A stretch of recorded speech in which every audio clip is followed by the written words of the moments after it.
decir que hace unos cuantos años, la última vez que vine, y he visto cómo Dios les ha ayudado, les ha bendecido tanto, han crecido mucho.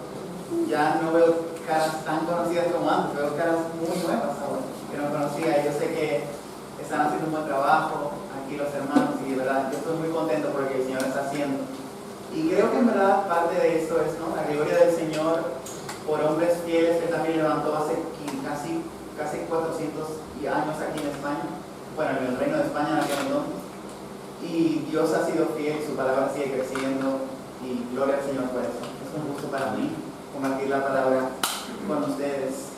Y les voy a invitar por ello que abran sus Biblias en la carta de la segunda epístola de Pedro, segunda de Pedro, capítulo 1. Segunda de Pedro, capítulo 1. Por cierto, no quería olvidar de decir que los hermanos de allí en Castellón les mandan con muchos saludos. Oramos por ustedes también, muy a menudo, así que ellos también están muy contentos por lo que el Señor está haciendo aquí en México.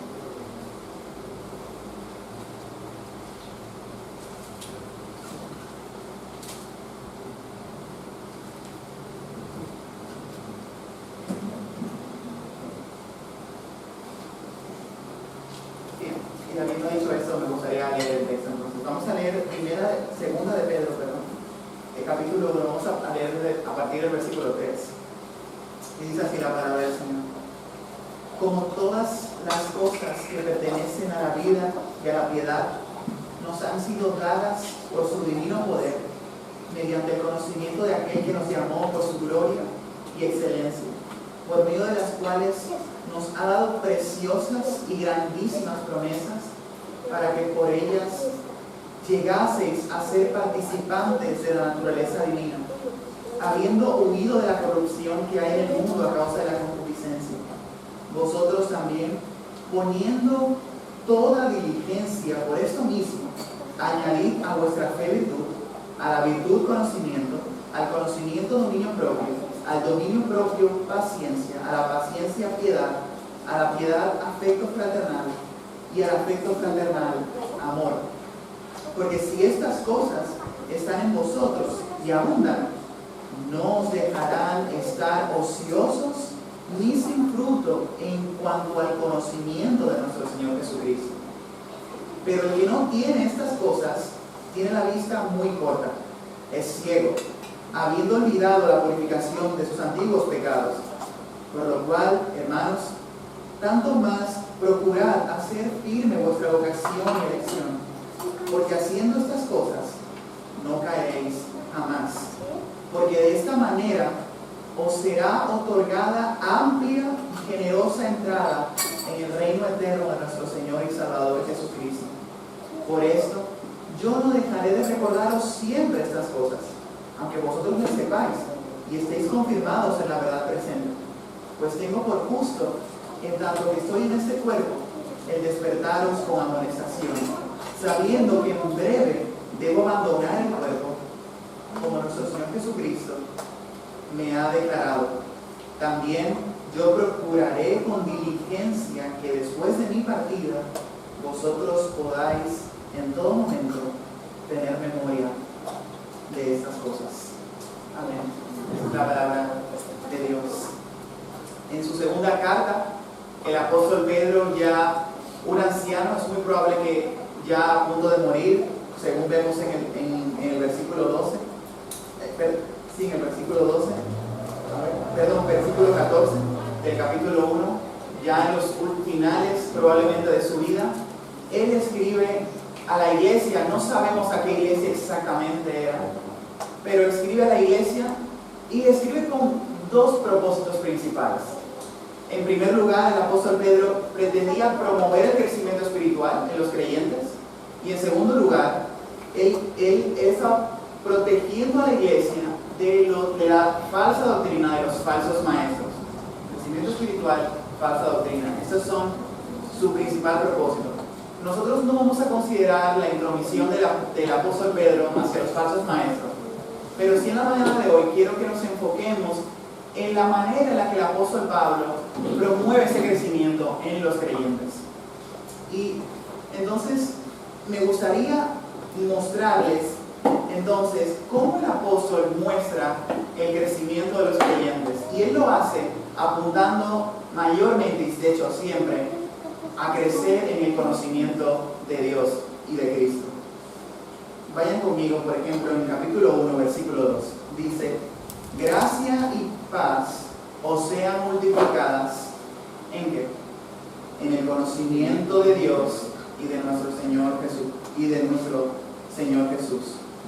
Dice en el versículo 3: como todas las cosas que pertenecen a la vida y a la piedad nos han sido dadas por su divino poder, ¿mediante qué? Mediante el conocimiento de aquel que nos llamó por su gloria y excelencia. Y ahora fíjense cómo él termina la carta. Él comienza de esta manera apuntando al conocimiento de Dios y de Cristo, y fíjense cómo él termina a partir del versículo 17. Él dice así: así que vosotros, oh amados, sabiéndolo de antemano, guardaos, no sea que arrastrados por el error de los inicuos, caigáis de vuestra firmeza. Y noten ahora, versículo 18: antes bien, creced en la gracia y en qué? Y en el conocimiento de nuestro Señor y Salvador Jesucristo, al cual sea la gloria. El apóstol Pedro tiene un claro propósito para sus destinatarios: que crezcan en el conocimiento de Dios y de Cristo. Así que ese es el denominador común que vemos en estos 4 versículos que acabamos de ver. Esta era la ambición santa del apóstol Pedro, y por lo tanto debía ser la misma ambición santa de los creyentes: crecer en el conocimiento de Dios y de Cristo.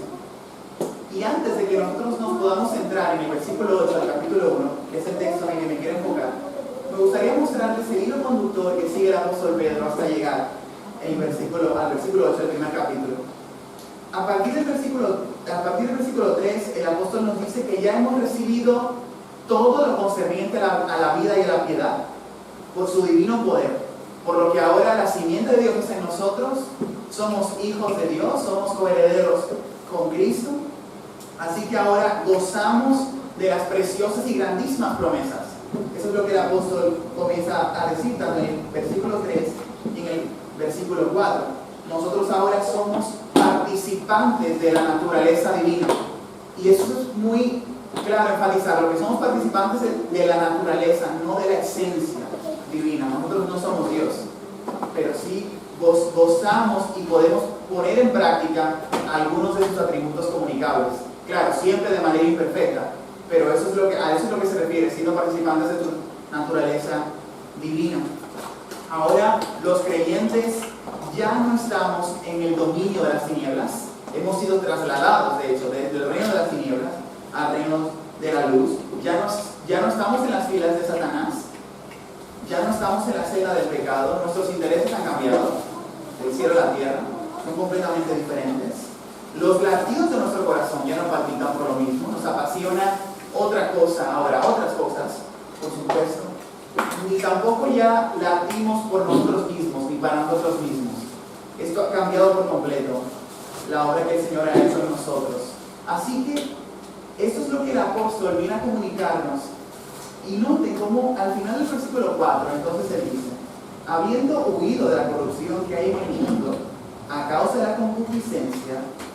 Y fíjense cómo él pasa ahora en el versículo 5. Vosotros también, poniendo toda diligencia. El apóstol viene mostrándonos lo que ya Dios ha hecho en nosotros. Somos participantes de la naturaleza divina. Y entonces ahora él dice, ahora nos dice en el versículo 5, poniendo toda diligencia, añadir. Por eso mismo, añadir. Y nos da entonces 8 características, 8 cualidades indispensables en cada creyente.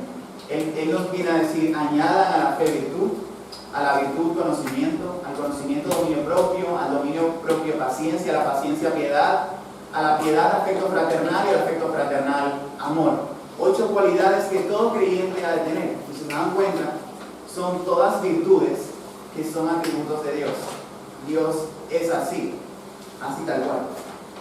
Entonces, por eso podríamos decir al mismo tiempo que tiene muchas similitudes con Gálatas capítulo 5 y lo en Filipenses, Pablo utiliza el término fruto del Espíritu. Y otros teólogos, por ejemplo, Calvino le llama esto las gracias de Dios, que ahora los creyentes debemos de vivir en ellas. Entonces, Fíjense, y en verdad aquí es muy similar a Romanos capítulo 6.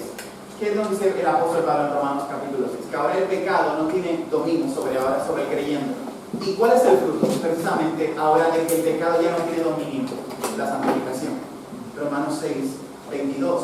Mas ahora que habéis sido libertados del pecado y hechos siervos de Dios, tenéis por vuestro fruto la santificación y como fin la vida eterna.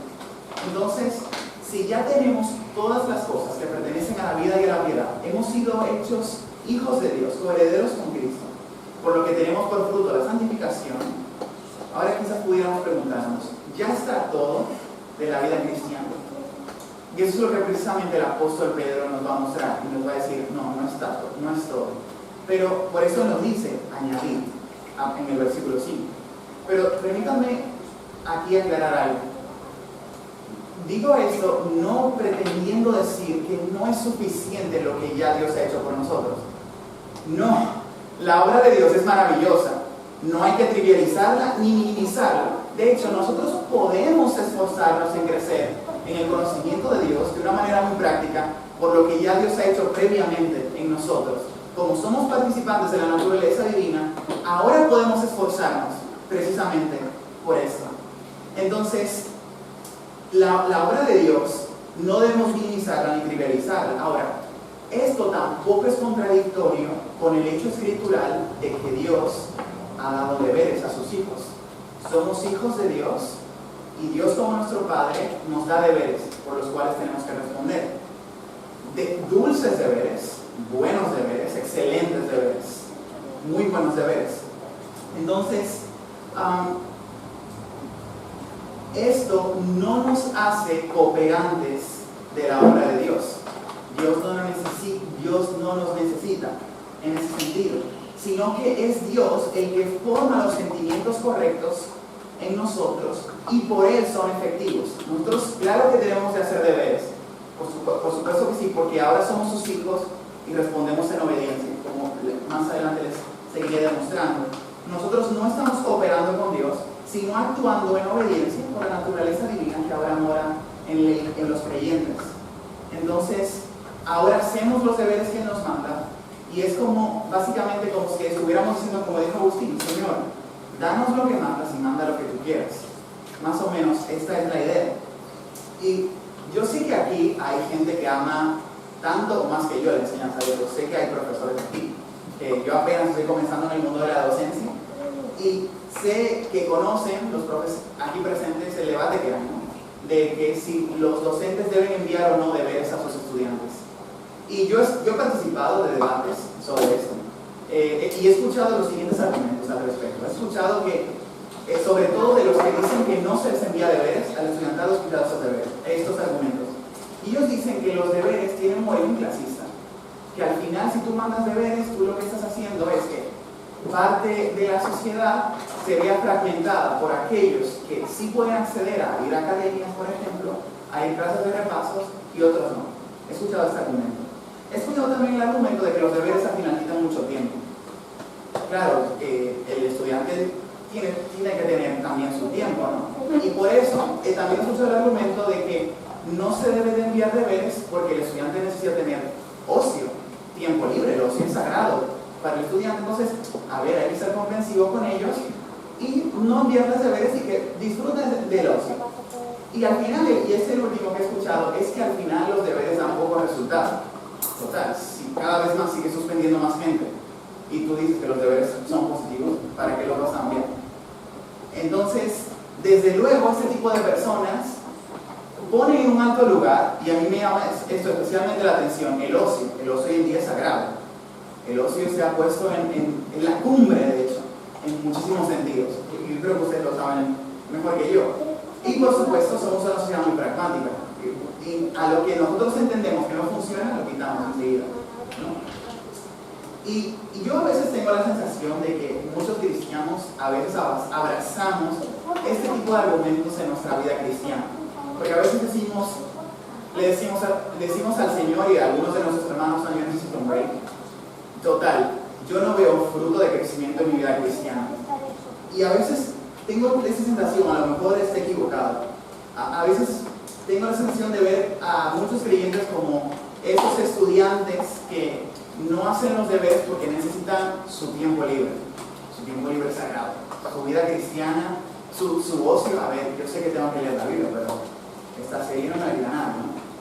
Y a veces respondemos así: necesitamos nuestro tiempo de ocio como cristianos, nos vemos, y como tampoco vemos resultados tangibles, visibles en nuestra vida cristiana, al final como que podemos pensar como que no hay crecimiento en la vida cristiana.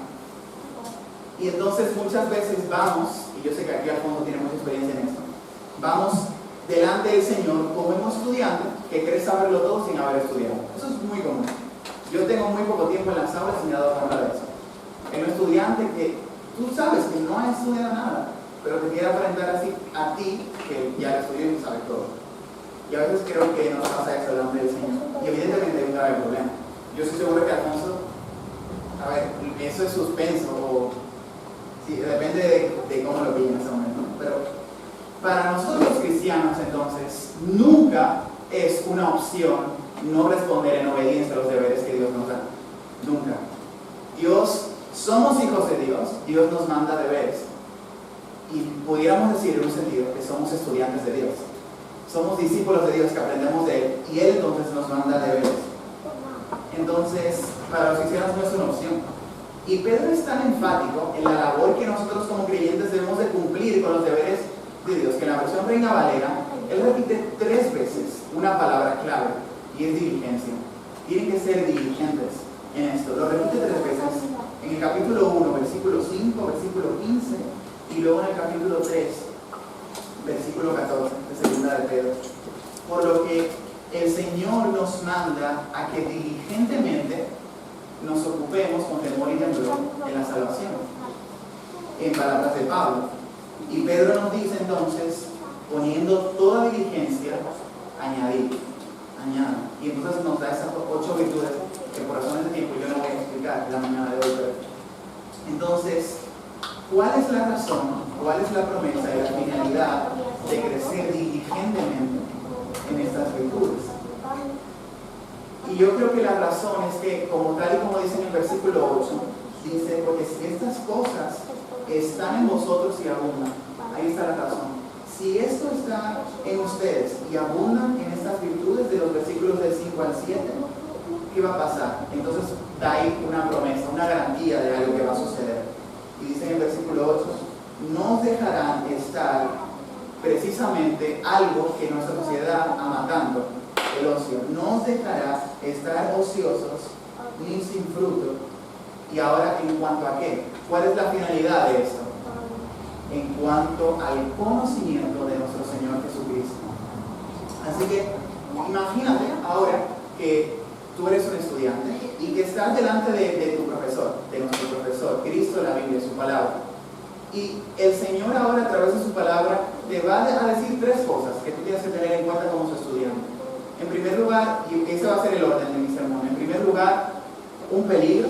En segundo lugar, una promesa, una garantía. En tercer lugar, una ambición que debes de tener. Un peligro, una promesa y una ambición. Y me gustaría comenzar entonces por el peligro. Y el peligro es el siguiente.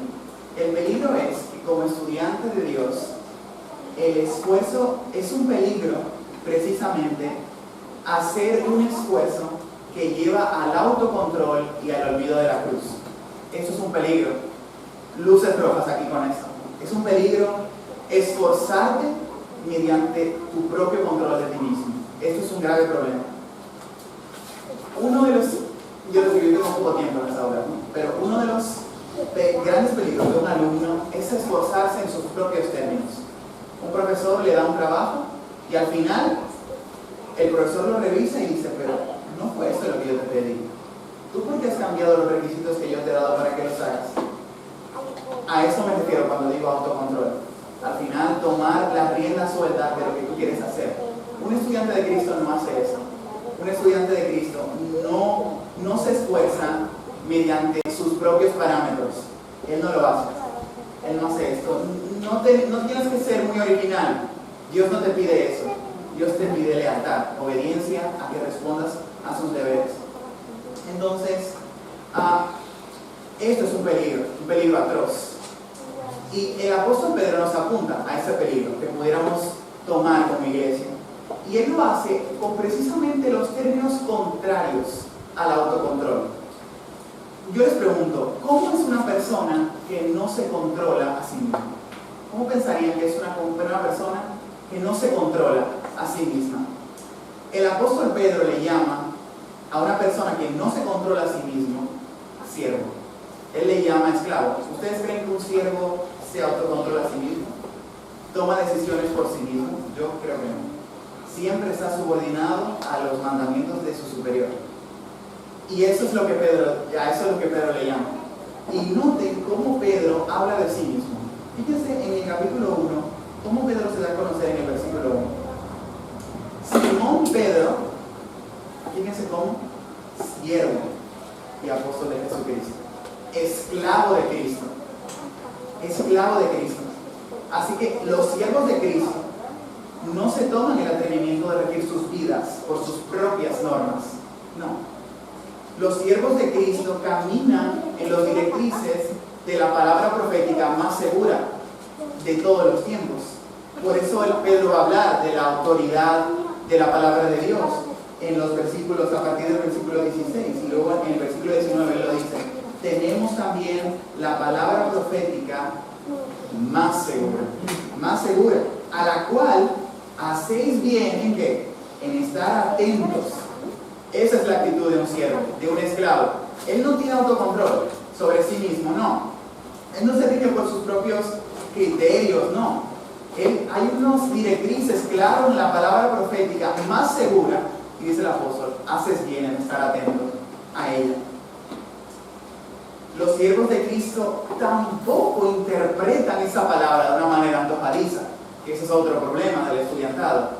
El profesor le da unos criterios y al final él los interpreta como quiere.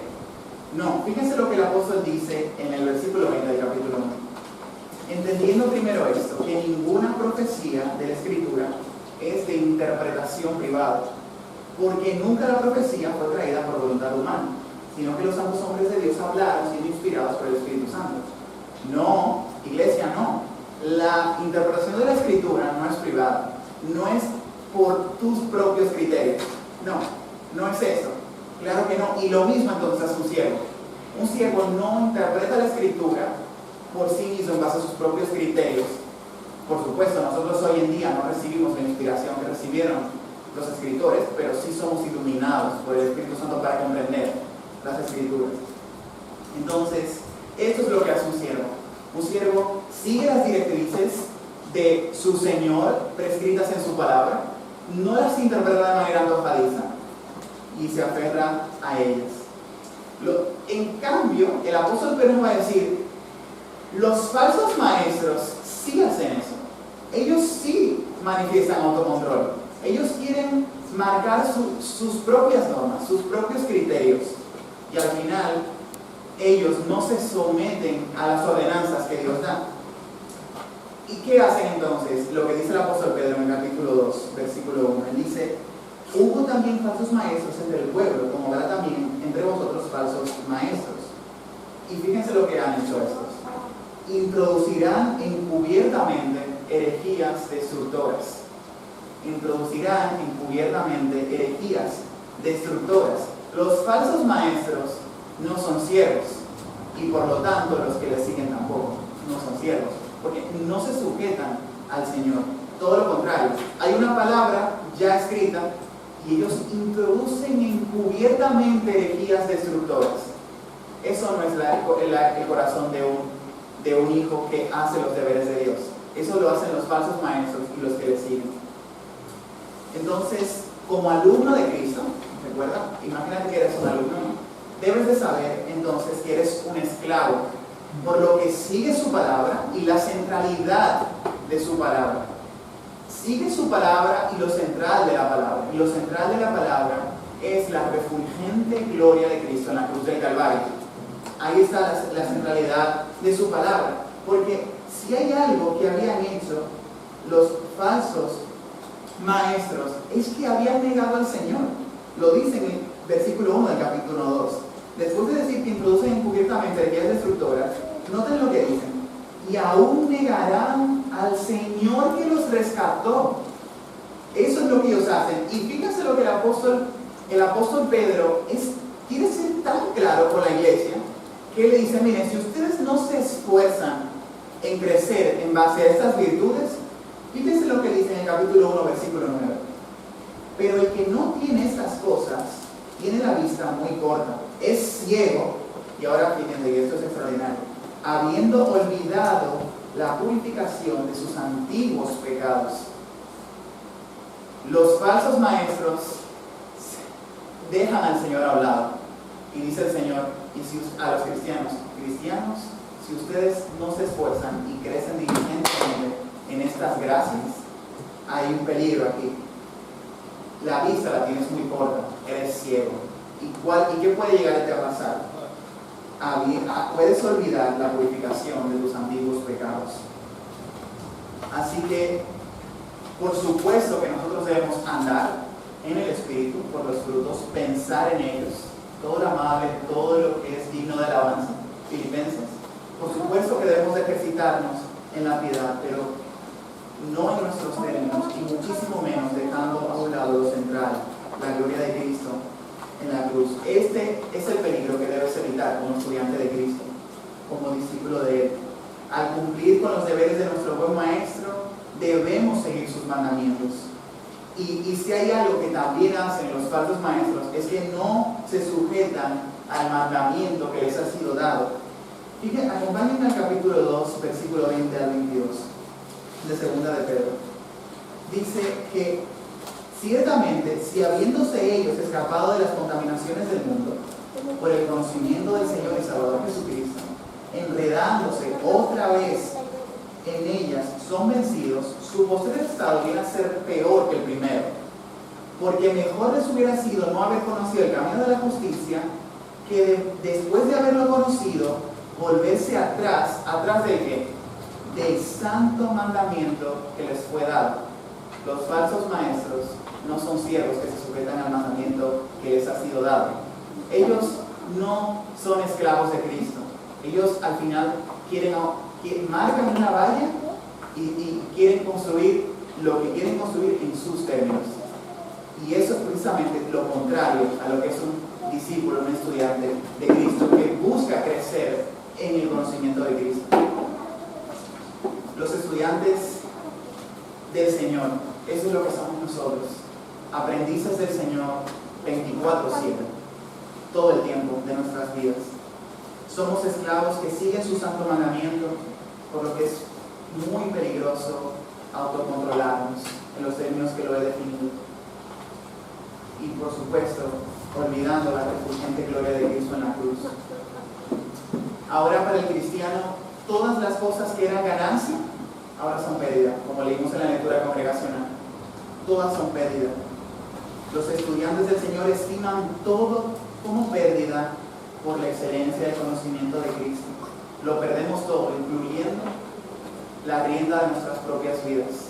No, Señor, ya no vivo yo, vive Cristo en mí. Y lo que ahora vivo en la carne, no vivo en la fe del Hijo de Dios, el cual me amó y se entregó a sí mismo por mí. Ya no vivimos nosotros, vive Él en nosotros. Así que, por supuesto que debemos esforzarnos, y además diligentemente, como dice el apóstol, en cumplir los deberes de nuestro Dios, pero no en base a nuestro propio control, ni dejando de contemplar la potente gloria de Cristo en la cruz.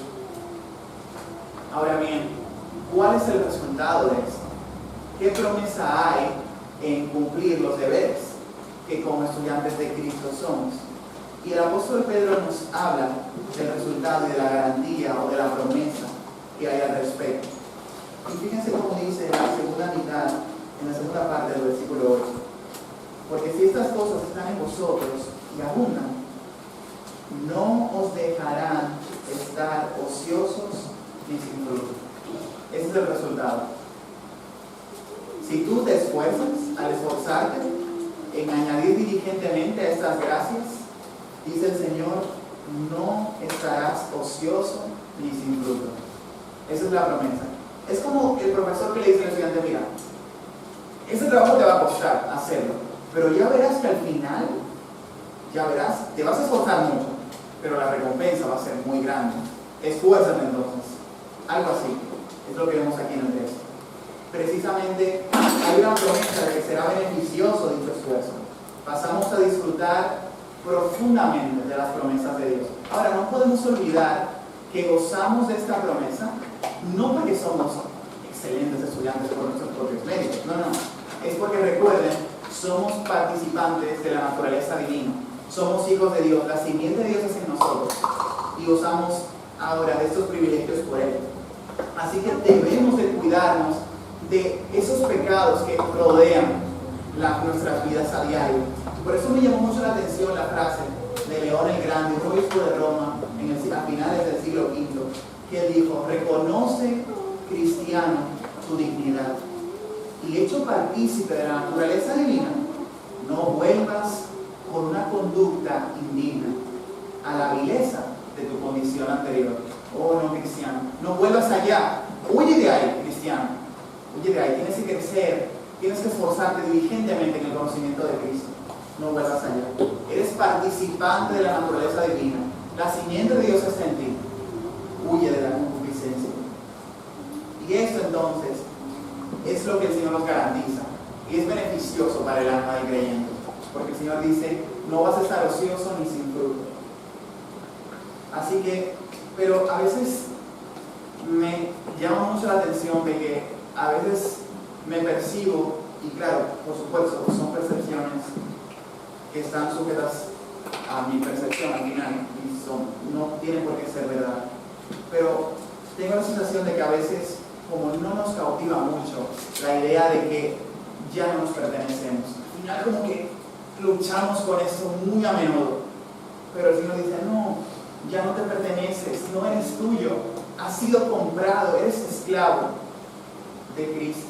Parece que ya no nos cautiva el hecho, como decían los puritanos, que el camino hacia abajo es el que nos lleva hacia arriba, que precisamente no tener nada es tenerlo todo, que es mejor perder nuestras vidas que desperdiciarlas en este mundo y en sus pasiones y deleites. Parece que ya como que no nos cautiva tanto, ¿no? Que es una tragedia precisamente dar más valor a la vida que a Cristo. Cristo tiene más valor que la vida misma, que la vida que tú y yo ahora mismo podemos vivir. Más valor tiene Cristo. Nosotros fuimos creados, hermanos, para Dios. No nos pertenecemos a nosotros. Y si somos honestos con nosotros mismos, en ocasiones no vemos la vida cristiana como fructífera y gozosa. No significa, no quiero tampoco pretender decir con esto que siempre habrá momentos de risa. Yo no estoy queriendo decir eso. Y a veces somos cristianos e inclusive asistimos a la iglesia como ese estudiante que simplemente va a la escuela por ir. ¿Y tú por qué vienes a estudiar? Porque el Estado me obliga hasta los 16. ¿Y por qué cosas? ¿Por qué eres cristiano? No hay razones de peso por los que gozamos de la vida cristiana. Y esto, la vida cristiana, hermano, es fructífera, es gozosa. Por más fuerte que sea el sufrimiento de cualquier persona creyente, siempre la vida cristiana será fructífera. Siempre, en el Señor. Si nos esforzamos en caminar, pensar y ejercitarnos en las excelencias de Cristo, nunca estaremos ociosos y sin fruto. Porque yo me imagino que ninguno queremos ser como una hoja o como una paja que se lleva el viento. Todos queremos ser como ese árbol plantado junto a corrientes de agua, que da fruto a su tiempo y su hoja no cae, y todo lo que hace prosperará. Pero ¿por qué? ¿Por qué el Señor da esa promesa hacia ese tipo de justo en el Salmo 1? Porque esos justos tienen en estima la ley de Dios. Ellos se deleitan en la ley de Dios, es su delicia, y en ella meditan de día y de noche. Así que si nosotros nos preguntamos si hay infructuosidad al esforzarnos en la vida cristiana, la respuesta bíblica es no hay infructuosidad, hay mucho fruto en la vida cristiana, apegados y cimentados en Cristo, tal como lo hemos ido viendo. Y esa es la promesa que el Señor nos da. Pero yo también creo que hay otra área en la que he dejado de cautivarnos, en nuestros días. Y es la predicación del Evangelio. Y yo sé que desde el púlpito aquí se predica el Evangelio, pero yo me refiero a esa predicación cercana del Evangelio entre un desconocido que tú apenas estás viendo, entre un amigo. Eso a veces a nosotros como que nos cuesta un poco. Y comenta Spurgeon sobre precisamente este texto del que les estoy predicando en el versículo 8. Él dice: hemos observado a algunos hombres de considerables dotes y oportunidades que nunca han tenido éxito en hacer un bien real en la conversión de las almas. Y después de un diligente escrutinio, hemos concluido que carecían de ciertas gracias que son absolutamente esenciales para dar fruto. Las gracias de una utilidad real son mejores que los dones. Según es el hombre, así es su trabajo. Si queremos tener mayor utilidad, debemos ser mejores. Este texto, dice él, debe ser una delicada insinuación para los profesantes estériles y para mí también. Dice Spurgeon: cuando yo empiezo a ver a los cristianos infructuosos, ya sé por qué es, que no tienen fruto en su predicación del Evangelio, y es porque carecen de gracias que precisamente el apóstol Pedro nos dice que indispensablemente debemos de esforzarnos en crecer en ellas. Así que, hermanos, desperdiciar nuestra vida es abrazar el ocio, y esa tan visión pragmática de nuestros días. Nosotros, al estar en Cristo, ahora es que es imposible que no demos fruto como cristianos. Dice el Señor: yo soy la vid, vosotros los pámpanos. El que permanece en mí y yo en él, ¿qué pasa? Este lleva mucho fruto, el que permanece en mí y yo en él. Este lleva, y no poco, mucho fruto. ¿Por qué? Porque separados de mí, ¿qué pasa? Nada podéis hacer. Eso es lo que dice el Señor. Claro que sí, somos estudiantes de Cristo que respondemos realizando dulces deberes, buenos deberes. Pero estos deberes jamás debemos hacerlos separados de Él, porque separados de Él nosotros no somos nada, absolutamente nada. Porque solo junto a Él hay mucho fruto. Dice el Señor también: en esto es glorificado mi Padre. ¿En qué? En que llevéis mucho fruto, dice el Señor, y seáis así mis discípulos. Y en último lugar, me gustaría también ver no tan solo el problema que has de tener en cuenta como estudiante de Cristo, ni tan solo recordar la garantía de su promesa, sino la ambición, el propósito que debes de seguir como estudiante de Cristo. Y el apóstol lo dice en el versículo 8 al final. Él dice: no os dejarán estar ociosos ni sin fruto. Pero ¿en cuanto a qué? En cuanto al conocimiento de nuestro Señor Jesucristo. Nuestra misión como estudiantes de Cristo no es que al final del semestre o del trimestre enseñemos nuestras notas y digamos: qué bien me ha ido en esta etapa estudiantil. No, nosotros tenemos una misión mayor de darnos a conocer nosotros mismos, es darle a conocer a Él y a aquellos que no le conocen. Esa es nuestra misión como estudiantes de Cristo, no dar a conocer lo que nosotros podamos haber hecho. Entonces, esa es nuestra misión santa: conocer y dar a conocer a Cristo donde no ha sido anunciado. Así que esta es la misión del apóstol Pedro en todo el texto. En ese texto y en la carta también él da ápices de esto mismo, de que Dios quiere salvar en su paciencia a todo el mundo. Es decir, no significa que Dios salva a todo el mundo, sino que su mensaje es comunicado a todo el mundo. A eso me refiero. Dice en el capítulo 3, en el versículo 9, dice: no queriendo que ninguno perezca, sino que todos procedan al arrepentimiento. Y luego dice en el versículo 15: y tened entendido que la paciencia de nuestro Señor es para salvación. Y hay mucho debate en esos versículos. Yo no me pretendo entrar en esto, pero es evidente que en estos versículos queda expresado el deseo de Dios en salvar en todo el mundo a aquellos que son suyos. Eso es evidente, que lo vemos en el texto. Así que ahí está la misión: conocer a Cristo y al mismo tiempo darle a conocer. Pero, ¿a qué me refiero exactamente con ambición? John Piper dice que crecer como cristiano, recuerden que es lo que pretende el apóstol Pedro a los creyentes, crecer como cristiano significa que tendrás una ambición santa. Crecer como cristiano significa que tendrás una ambición santa. En otras palabras, lo que ahora domina al cristiano en todo su ser es conocer a Cristo y proclamar a Cristo. Por esto nos llamamos cristianos, porque amamos a Cristo y porque amamos la Biblia. Nosotros, es una ambición santa precisamente por esto, porque viene de un Dios santo y viene de su santa palabra. Yo sé que aquí hay niños presentes y quizás, bueno, ellos quizás no están escuchando, pero me gustaría decir a ustedes que son más adultos. Ustedes vienen cada semana a la iglesia, pero hermanos, háblenle de la visión santa que hay en sus corazones por Cristo a los niños. A mí hay un argumento de Juan Carlos Ray que de verdad me ha marcado por siempre, porque él dice, si a mí me demuestran que Dios no puede salvar a un niño por la Biblia, yo no voy a dejar de predicar el Evangelio entonces. Si me dan un argumento bíblico en el que me muestren que Dios no puede salvar a un niño, si me lo dan yo lo voy a dejar de hacer, pero no lo hago. Háblenle a los niños de la misión que hay en sus corazones por el Evangelio.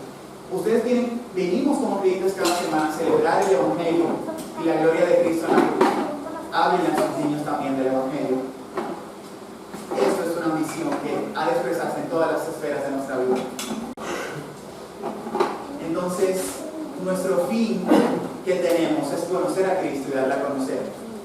Y esto es fructífero. Nosotros nunca hay pérdida en conocer y dar a conocer a Cristo. Nunca hay pérdida ahí. Y es exactamente como en palabras de Pablo que él dice, me propuse no saber entre vosotros cosa alguna, sino a Cristo y a este crucificado. Precisamente en el texto de la lectura congregacional que leímos dice, todas las cosas son como pérdida. ¿Pero por qué, Pablo, son pérdida ahora para mí? Por la excelencia del conocimiento de Cristo Jesús, mi Señor, por amor del cual lo he perdido todo y lo tengo por basura, para ganar a Cristo y ser hallado en Él. Y luego él dice, hay un fin en todo esto. ¿Cuál es el fin, Pablo, tuyo?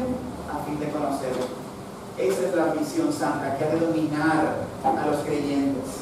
Conocer a Cristo y darle a conocer.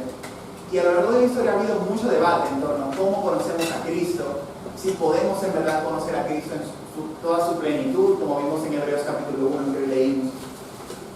Y ha habido muchísimas disertaciones en torno a eso. Yo no voy a entrar en eso porque tampoco se sujeta a lo que es nuestro texto, pero a mí me parece interesante algo que Tomás de Aquino él dice que al final, cuando se entran en este tipo de disertaciones en torno a Cristo, se entra en un reduccionismo de Cristo. Al final, bueno, ¿conocemos a Cristo solamente según la carne? ¿O tenemos que de verdad ir a fondo en estudiar el Jesús histórico? ¿Conocemos a Cristo? Y Satanás, hermanos, es muy astuto en todo esto. De hecho, me imagino que lo recordarán cuando Lewis, en su carta de Cartas del Diablo a su sobrino, él, precisamente este diablo más experimentado, le escribe a este diablo menos experimentado en una carta. Y me gustaría leer este pequeño fragmento para que vean lo tan peligroso que es entrar en este tipo de disertaciones en torno al conocimiento de Cristo y en torno al Jesús histórico. Y él dice lo siguiente, el diablo experimentado, él dice: descubrirás que muchos escritores políticos cristianos piensan que el cristianismo empezó a deteriorarse y a apartarse de la doctrina de su fundador. Y de muy temprano debemos usar esta idea para estimular una vez más la idea de un Jesús histórico, que puede encontrarse en apartados posteriores, añadiendo y con diversas perversiones, y que debe luego compararse con toda la tradición cristiana. En la última generación promovimos la construcción de uno de estos Jesuses históricos, según pautas liberales y humanitarias. Ahora estamos ofreciendo un Jesús histórico según pautas marxistas, catastróficas y revolucionarias. El Jesús histórico al final termina diciendo, pues, por peligroso que pueda parecer para nosotros en alguna ocasión particular, debe ser siempre simulado.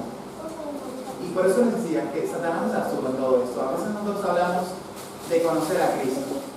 Sí, nosotros tenemos que conocer a Cristo y vamos a conocer a Cristo meramente intelectual. Pero Satanás no está en contra de eso. De hecho, él no está en contra. Él promueve que presentar a ese Jesús histórico. De hecho, José de Segovia, él tiene un libro excelente sobre esto. Él habla de que al final, en esa búsqueda de buscar a ese Jesús histórico, al final construyen al Cristo que no es el de la Biblia en todo eso. Por eso les digo que no estamos hablando de este conocimiento de Cristo, que ha de ser nuestra ambición. La ambición que domina al apóstol Pedro en torno a conocer a Cristo es un conocimiento experimental, es un conocimiento práctico que se manifiesta en nuestra vida. Y me gustaría leerles un pequeño fragmento de un teólogo medieval que él habla sobre el conocimiento de Dios. Él dice, en efecto, el conocimiento de Dios que se alcanza mediante las demás ciencias ilumina la inteligencia, mostrándolo solo que Dios es la causa primera, que es uno y que es sabio. Y él dice, en cambio, el conocimiento de Dios que otorga la fe, y esto es clave aquí, al mismo tiempo ilumina el entendimiento y agrada al afecto. Ilumina el entendimiento y agrada al afecto. Pues no dice que Dios es solo la causa primera, sino que también dice, precisamente, Dios es mi Salvador en Cristo Jesús. Dios en Cristo Jesús es mi Redentor, que nos ama, que se ha encarnado por nosotros. Y él dice, todas estas cosas que hacen, inflaman nuestro afecto. Este es el conocimiento al que el apóstol Pedro pretende apuntar. Un conocimiento de Cristo que inflame tu afecto por Él. Por supuesto, intelectualmente, pero afectivamente también. Así que, ni ociosos ni sin fruto en el conocimiento de Cristo. Somos siervos que nos esforzamos en crecer en los atributos comunicables de nuestro Dios, dominados por una ambición, conocer a Cristo y darle a conocer en todo el mundo. Y me gustaría terminar aludiendo, simplemente presentándoles a dos personas históricas que tuvieron una ambición tremenda por conocer y dar a conocer a Cristo. A lo mejor ustedes lo conocen. Uno es un joven que se llamó Adoniram Judson. Él fue el primer misionero norteamericano en cruzar el océano a principios del siglo XIX. Un joven brillante, creció en la universidad, pero al estar inmerso en la universidad se mezcló con sus amigos y al final apostó por el escepticismo y al final con 20 años hizo público que abandonaba la fe de sus padres. Sin embargo, Dios obró de una manera milagrosa en su vida. Recuerden, 20 años tiene este chico, pero justamente por estos años fallece un amigo de él. Y Dios usó eso para convertir a este joven. Estamos hablando de uno de los padres de las misiones modernas. Hermanos, Dios con apenas 23 años, es decir, 3 años después, despertó en este joven una misión tan fuerte. Dios le llevó a Birmania, prácticamente pasó su vida allí en Birmania dando a conocer a Cristo. Este tipo de ambición debe dominar nuestros corazones, dar a conocer a Cristo, dar a conocer su gloria, su reino en este mundo, dar a conocer a Cristo. Y yo no pudiera leerles una carta que él le escribió al padre de la que finalmente fue su primera esposa, pero yo les recomendaría que la busquen. Y en segundo lugar, me gustaría leerles un fragmento de un teólogo que él falleció en la década de los 20 del siglo pasado. Él se llamó B.B. Warfield. Él fue un teólogo, profesor en Princeton. Y me gustaría leerles este fragmento, cómo este hombre tenía una ambición tan fuerte por conocer y dar a conocer a Cristo a los pobres. Y él dijo esto: ahora, queridos cristianos, algunos de ustedes oran día y noche para llegar a ser ramas de la vid verdadera, oran para convertirse a la imagen de Cristo. Si es así, deben ser como Él para dar. Él se hizo pobre siendo rico. Y él dice, hay diferentes objeciones que a veces planteamos. Y por eso él dice, la primera objeción, mi dinero, a veces decimos, no es mío, pero aquí él da, entonces la respuesta y dice, Cristo podría haber dicho, mi sangre es mía, mi vida es mía, pero ¿dónde estaríamos nosotros si Cristo hubiera dicho eso? Objeción número 2, los pobres no merecen conocer a Cristo. Respuesta, Cristo podría haber dicho, somos rebeldes, hermanos, daré mi vida por ellos, mejor la daré a los ángeles buenos, pero no, dejó a las 99 y vino a por los perdidos. Dio su sangre por quienes no lo merecían. Objeción 3. Los pobres abusarán al final. Respuesta dice 4. Cristo podría haber dicho lo mismo. Claro que sí. Y con más verdad. Cristo sabía que había miles que pisotearían su sangre, que la despreciarían, que harían de ella una excusa para pecar más. Pero aún así dio su sangre. Y él termina diciendo, dice, mis queridos cristianos, si quieren ser como Cristo, den mucho, den a menudo, den generosamente, al malo y al pobre, al ingrato y al que no lo merece.